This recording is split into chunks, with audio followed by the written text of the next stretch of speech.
ವಾಸ್ತು ದೇವತಾ ಗೊತ್ತಾಯ್ತಾ ಅಂಕೆಲ್ಗಳು.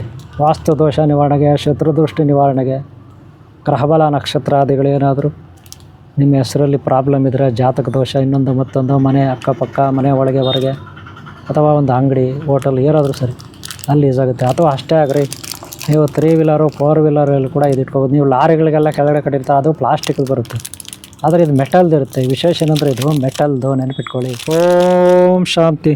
ಓಂ ಶಾಂತಿ. ವೀಕ್ಷಕರೇ, ಅಭಿಮಾನಿಗಳೇ, ಗುರುಮಕ್ಕಳೇ, ಭಕ್ತರೇ, ನಿಮ್ಮೆಲ್ಲರುಗಳದಾಗಲಿ. ವೀಕ್ಷಕರೇ, ನಿಮಗೆ ಇಲ್ಲಿ ನೋಡೋಕೆ ಭಾಳ ವಿಚಿತ್ರವಾಗಿ ಭಯಾನಕವಾಗಿ ಕಾಣಿಸುತ್ತೆ, ಸೌಮ್ಯವಾಗಿ ಕಾಣಿಸುತ್ತೆ. ಗಾಬರಿ ಆಗ್ಬಿಡ್ರಿ, ಇದು ನೋಡಿ, ಏನು ಗೊತ್ತಾ, ಇದು ಈಗ ವಾಸ್ತು ದೇವತೆಗಳು ಬರುತ್ತೆ, ನಿಮ್ಗೆ ಗೊತ್ತಿರುತ್ತೆ ವಾಸ್ತು ದೇವತೆಗಳು. ಆ ವಾಸ್ತು ದೇವತೆಗಳಂದರೆ ಮನೆಯ ಬಾಗಿಲ ಮೇಲೆ, ಹಾಗೆ ಒಳಗೆ ಹೊರಗೆ, ಅಥವಾ ಅಂಗಡಿ ಒಳಗೆ ಹೊರಗೆ ದೃಷ್ಟಿ ಅಂದರೆ ಶತ್ರು ದೃಷ್ಟಿಗಳ ನಾಶಕ್ಕೆ ಇದನ್ನು ನೀವೇನು ಮಾಡ್ಬೋದು, ಕಟ್ಬೋದು. ಮನೆ ಬಾಗಿಲು ಒಳಗೆ ಅಥವಾ ಹೊರಗೆ, ಅಥವಾ ಮನೆ ಒಳಗೆ ಹೆಜ್ಜಾದ ತಕ್ಷಣ ನೇರವಾಗಿ ಹಾಲ್ ಇರುತ್ತಲ್ಲ, ಅಲ್ಲಿ ಕೂಡ ನಾವು ಇದನ್ನು ಕಟ್ಬೋದು. ಅಲ್ಲಿ ಒಂದು ಆಣೆ ಹೊಡೆದ್ಬಿಟ್ಟು ನೀವು ಇದನ್ನು ಇಡಬೇಕಾಗುತ್ತೆ. ಇದು ಮೆಟಲ್ದಿರುತ್ತೆ, ನೆನ್ಪಿಟ್ಕೊಳ್ಳಿ, ಇದು ಮೆಟಲ್ದಿರುತ್ತೆ, ಪ್ಲಾಸ್ಟಿಕ್ ಅಲ್ಲ ಇದು.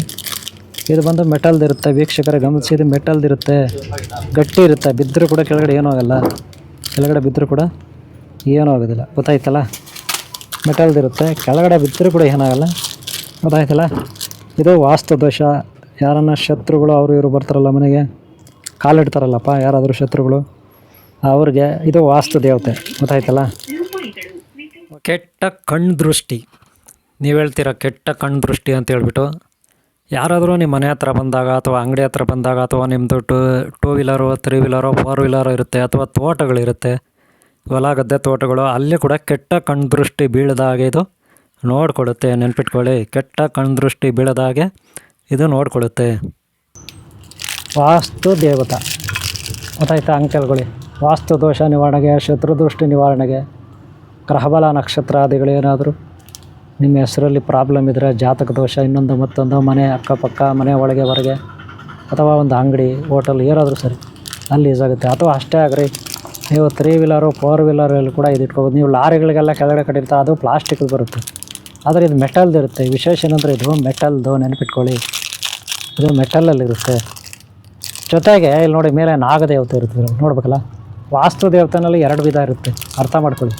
ಒಂದು ವಾಸ್ತು ದೋಷ ಮಾಡೋಕ್ಕೆ ಒಂದಿರುತ್ತೆ, ಅಂದರೆ ನಿಮಗೆ ದಾರಿದ್ರ್ಯ ತರಲಿಕ್ಕೆ, ನಿಮ್ಮನ್ನು ಹಾಳು ಮಾಡಲಿಕ್ಕೆ ಒಂದು ರಾಕ್ಷಸ ಉದ್ಭವ ಆಗುತ್ತೆ. ನಿಮಗೆ ಸಿಂಪಲಾಗಿ ಒಂದು ಸ್ಟೋರಿ ಹೇಳ್ತೀನಿ. ಅಂಧಕಾಸುರನನ್ನು ಶಿವನು ವಧೆ ಮಾಡಲಿಕ್ಕೆ ಹೋಗ್ತಾನೆ. ಅವಾಗೇನಾಗುತ್ತೆ, ಅವರಿಬ್ಬರಿಗೂ ಫೈಟ್ ನಡೆಯುತ್ತೆ. ಯಾರಿಗೆ? ಅಂಧಕಾಸುರನಿಗೆ, ಶಿವನು. ಆವಾಗ ಶಿವನಿಂದ ಬೆವರು ಹನಿ ಕೆಳಗಡೆ ಬೀಳುತ್ತೆ. ಇದ್ಮೇಲೆ ಅದೇನಾಗುತ್ತೆ ಗೊತ್ತಾ, ಒಂದು ಒಳ್ಳೆ ರಾಕ್ಷಸನಾಗಿ ಹುಟ್ಕೋತಾನೆ. ಅವನು ಹುಟ್ಕೊಬಿಟ್ಟು ಏನು ಮಾಡ್ತಾನೆ ಗೊತ್ತಾ, ಮೊದಲು ಅವನು ಈ ಸಣ್ಣ ಮರಗಳು, ಹಣ್ಣು ಹಂಪಲ ಮರಗಳು, ಗಿಡಗಳು ಇವೆಲ್ಲ ತಿಂತಾ ಬದುಕ್ತಾನೆ. ಬರ್ತಾ ಏನು ಮಾಡ್ತಾನೆ, ಅವೆಲ್ಲ ತಿಂತ ಇಡೀ ಬೆಳೆಗಳೆಲ್ಲ, ರೈತರ ಬೆಳೆಗಳು, ಇನ್ನೊಂದು ಮತ್ತೊಂದು ಎಲ್ಲ ನಾಶ ಮಾಡ್ತಾನೆ. ಎಲ್ಲ ತಿಂದಾಕ್ಬಿಡ್ತಾನೆ ಅವನು. ಅಂಥವನು ಬೆಳೆಗಳೇ ತಿಂತಾನೆ. ಅಂದಮೇಲೆ ಅವನು ಪ್ರಾಣಿಗಳು ತಿಂದ್ರೇ ನಾವು ಕಾವಲು ಇರಬೇಕಾಗುತ್ತೆ. ಇವನು ರಾಕ್ಷಸ, ಅವನಿಗೆ ಎಲ್ಲಿಂದ ಹೊಟ್ಟೆ ತುಂಬಿಸೋದು. ದವಸ ಧಾನ್ಯ ಬಿಡಲ್ಲ, ಹಣ್ಣು ಹಂಪಲೆ ಬಿಡಲ್ಲ, ಏನೂ ಬಿಡಲ್ಲ, ಆ ಥರ ತಿನ್ಕೊಂಡು ಹೋಗ್ತಿರ್ತಾನೆ. ಇಡೀ ಜಗತ್ತಿನ ನದಿಗಳ ನೀರೆಲ್ಲ ಕುಡ್ದಾಕ್ಬಿಡ್ತಾನೆ ಒಬ್ಬನೇ, ಆ ಥರ. ಆವಾಗ ದೇವತೆಗಳೆಲ್ಲ ಒಂದಾಗಿ ಶಿವನ ಹತ್ರ, ವಿಷ್ಣು ಹತ್ರ ಮೊರೆ ಇಡ್ತಾರೆ. ಆವಾಗ ಶಿವನಿಗೆ ತುಂಬ ದುಃಖ ಆಗುತ್ತೆ, ಜಗನ್ಮಾತೆ ಪಾರ್ವತಿಗೂ ದುಃಖ ಆಗುತ್ತೆ. ಅವರ ಒಂದು ಅರ್ಧನಾರೀಶ್ವರ ತತ್ವದಿಂದ ಅವರ ಕಣ್ಣಿಂದ ನೀರು ಬರುತ್ತೆ ನೋಡಿ, ಅದರಲ್ಲಿ ಕೆಳಗಡೆ ಬೀಳುತ್ತೆ ಕಣ್ಣಿಂದ ನೀರು. ಅದರಲ್ಲಿ ಇನ್ನೊಬ್ಬ ಹುಟ್ತಾನೆ. ಅವನು ಹೆಂಗಿರ್ತಾನೆ ಅಂದರೆ ಇನ್ನೂ ಭಯಾನಕವಾಗಿರ್ತಾನೆ. ಅವನು ಹೆಂಗಪ್ಪ ಇರ್ತಾನಂದ್ರೆ ಇನ್ನೂ ಭಯಾನಕವಾಗಿರ್ತಾನೆ. ಅವನು ಹೆಂಗಂದ್ರೆ ಬೇಕಾದ್ರೆ ಕಲ್ಲುಗಳೇ ತಿನ್ಬಿಡ್ತಾನೆ, ಮನೆಯನ್ನೇ ತಿನ್ಬಿಡ್ತಾನೆ, ಬರೀ ಗಿಡಗಳೇ ಹಣ್ಣು ಹಂಪಲಲ್ಲ ಹಂಗಿರ್ತಾನೆ. ಲಾಸ್ಟ್ಗೆ ಏನಾಗುತ್ತೆ, ಇವನನ್ನು ರಕ್ಷಣೆ ಮಾಡೋಕೆ ಅವನು ನೋಡಿಸಿದ್ರೆ ಅವನು ಮನೇನೂ ತಿಂತಾನೆ, ಕಲ್ಲು ತಿಂತಾನೆ, ಇನ್ನೊಂದು ಮತ್ತೊಂದು ತಿಂತಾನೆ. ಲಾಸ್ಟಿಗೆ ರಾಕ್ಷಸ ಇದ್ನಲ್ಲ, ಗಿಡ ಮರ ಬಳ್ಳಿ ತಿನ್ನೋನು, ಅವನ ಮೇಲೆ ಫೈಟ್ ಮಾಡಿ ಅವನ್ನೇ ತಿನ್ನಕ್ತಾನೆ ಅವನು. ಆ ಥರ ಇರ್ತಾನೆ. ಇದೊಂಥರ ಪ್ಲಸ್ ಪಾಯಿಂಟು. ಲಾಸ್ಟ್ ಇವಾಗ ಅವನೇನೋ ಇವನ್ನ ಹುಡ್ಸಿದ್ರು ಅವನನ್ನು ಇದು ಮಾಡೋಕ್ಕೆ ಆಯಿತು, ಅವನ್ನೇ ತಿಂದಾಗ್ದ ಇವನು. ಇವಾಗ ಇವನಿಗೆ ಆಹಾರ ಬೇಕಲ್ಲ, ಬಂಡೆಗಳು ಮನೆಗಳು ಗಿಡಗಳು ತಿನ್ನೋಕೆ ಶುರು ಮಾಡ್ತಾನೆ ಇವನು ಕೂಡ. ಅದಕ್ಕೆ ಲಾಸ್ಟ್ ಎಲ್ಲ ದೇವತೆಗಳು ಸೇರಿ ಇವನಿಗೆ ಕಾಲುಗಳಿಗೆ ಅಲ್ಲಿ ಇಲ್ಲಿ ಚರ್ಪಣೆ ಹಾಕಿ ಒಂದು ಹಳ್ಳ ತೋಡಿ ಕಟ್ಟಾಕ್ಬಿಟ್ಟು ಅದ್ರ ಮಲಗಿಸ್ಬಿಟ್ಟು ಅದ್ರ ಮೇಲೆ ಸಿಮೆಂಟ್ ಹಾಕ್ಬಿಟ್ಟು ಇನ್ನೊಂದು ಹಾಕಿ ಮತ್ತೊಂದು ಹಾಕಿ ಒಂದು ಬೇಸ್ಮೆಂಟ್ ರೆಡಿ ಮಾಡ್ತಾರೆ. ಎಲ್ಲ ದೇವತೆಗಳು ಆ ಕಡೆ ಈ ಕಡೆ, ಕೈಗಳು ಒಂದು ಕಡೆ ಕಾಲುಗಳು ಒಂದು ಕಡೆ, ದೇವತೆಗಳು ಹಿಡ್ಕೋತಾರೆ. ಹಿಡ್ಕೊಂಡು ಅವನಿಗೆ ಮೇಲೆ ಒಂದಷ್ಟು ಜನ ತುಳಿತಾರೆ, ಬಂಡೆಕಲ್ಲುಗಳು ಅವು ಇವು ಹಾಕಿ ಮುಚ್ಚಾಕ್ತಾರೆ. ಲಾಸ್ಟಿಗೆ ಅದೊಂದು ನಕ್ಷೆ, ಒಂದು ಫೋಟೋ ತೆಗಿತೀರಲ್ಲ ನೀವು, ಆ ಥರ ಅದನ್ನೇ ವಾಸ್ತು ಅಂತ ಕರೆಯೋದು. ಒಬ್ಬ ರಾಕ್ಷಸ ಮಲಗಿರ್ತಾನೆ, ಕೈಗಳೊಬ್ಬ ಹಿಡ್ಕೊಂಡಿರ್ತಾನೆ ಯಾರೋ ದೇವರು, ಇನ್ನು ಈ ಕಡೆ ಒಬ್ಬ ಕೈ ಹಿಡ್ಕೊಂಡಿರ್ತಾನೆ ಇನ್ಯಾರೋ ದೇವರು, ಕಾಲುಗಳು ಹಿಡ್ಕೊಂಡಿರ್ತಾನೆ ಇನ್ನೊಬ್ಬ ಯಾರೋ ದೇವರು.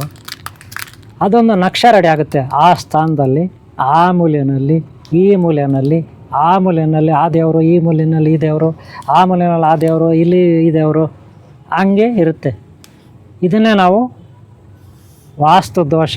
ಅಲ್ಲೇನಾದರೂ ದೇವತೆಗಳು ಆಯಾ ಸ್ಥಾನದಲ್ಲಿ ಇರ್ತಾರೆ, ಅದರಲ್ಲಿ ಸ್ವಲ್ಪ ಹೆಚ್ಚು ಕಮ್ಮಿ ಆದರೆ ಆ ದೇವ್ರು ಏನಾದರೂ ವೀಕ್ ಆಗಿದ್ದರೆ, ಸುಸ್ತಾಗಿದ್ದರೆ, ಇವನೇನಾದರೂ ವೀಕ್ ಆಗಿದ್ದರೆ ಆ ಮೂಲೆಯಲ್ಲಿ ನಿಮ್ಮ ಮನೆಯಲ್ಲೇ ಆಯಾ ಪ್ರಾಬ್ಲಮ್ ಬರುತ್ತೆ. ನೀವು ಹೇಳ್ತಿರಲ್ಲ ಕುಬೇರ ಮೂಲೆ, ಈಶಾನ್ಯ ಮೂಲೆ, ಆಗ್ನೇಯ ಮೂಲೆ, ನೈಋತ್ಯ ಮೂಲೆ, ಹಿಂಗೆಲ್ಲ ಹೇಳ್ತಿರಲ್ಲ, ವಾಯು ಹಿಂಗೆಲ್ಲ ಹೇಳ್ತಿರಲ್ಲ, ಪೂರ್ವ ಪಶ್ಚಿಮ ದಕ್ಷಿಣ ಅಂತ. ಇದೇ ವಾಸ್ತು ಅಂದರೆ.